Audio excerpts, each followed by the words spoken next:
Bonjour à tous et merci de partager notre rendez-vous, le secret d'une piscine réussie. Le mag qui vous explique tout ce que vous avez toujours voulu savoir sur les piscines, sans jamais oser le demander.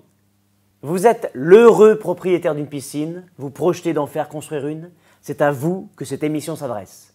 Avec aujourd'hui un sujet particulièrement brûlant, les pompes à chaleur. De tous les moyens envisagés pour chauffer l'eau de votre piscine, la pompe à chaleur est le seul à présenter des performances vraiment intéressantes. Mais au fait, pourquoi dit-on pompe à chaleur? Et comment ça marche?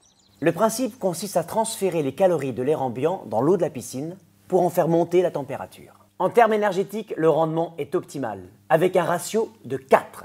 C'est-à-dire que pour 1 kW d'énergie consommée, elle en restitue 4 dans l'eau du bassin. C'est 4 à 5 fois plus que tous les autres modes de chauffage, avec un bilan écologique très satisfaisant. À raison de 1,5 à 2 degrés par jour, il faut environ une semaine pour faire passer l'eau de 20 à 28 degrés. Une fois atteinte, la température désirée, réglée de manière très simple, est facilement maintenue. Gros avantage, la pompe à chaleur est opérationnelle des premières douceurs aux derniers beaux jours. Ainsi, vous pouvez profiter au maximum de votre piscine. Seul petit bémol, la pompe à chaleur brassant beaucoup d'air, elle peut entraîner des nuisances sonores. On veillera donc à bien choisir son emplacement, mais aussi à choisir un équipement de qualité aux performances acoustiques et énergétiques supérieures.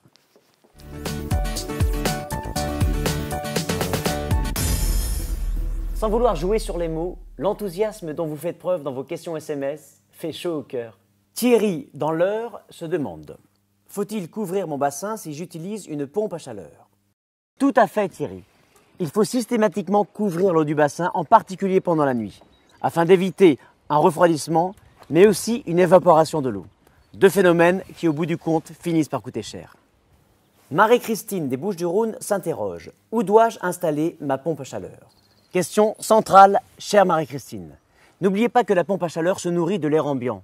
On prendra donc soin de la placer toujours en extérieur, avec suffisamment d'espace autour pour capter un maximum de calories.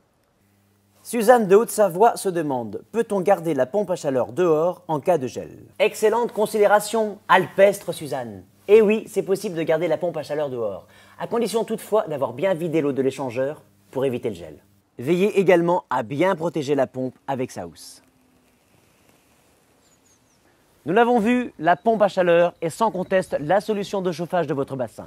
Hayward, numéro 1 mondial de l'équipement de la piscine, vous propose le meilleur de cette technologie, avec une gamme silencieuse et performante adaptée à tous les besoins, pour faire rimer plaisir de la baignade avec économie et respect de l'environnement, et faire durer la saison des bains le plus longtemps possible. Retrouvez la description complète des produits Hayward, les analyses, les conseils et les questions de saison sur www.hayward.fr. Au revoir à tous et à bientôt pour partager ensemble les secrets d'une piscine réussie. Salut les baigneurs!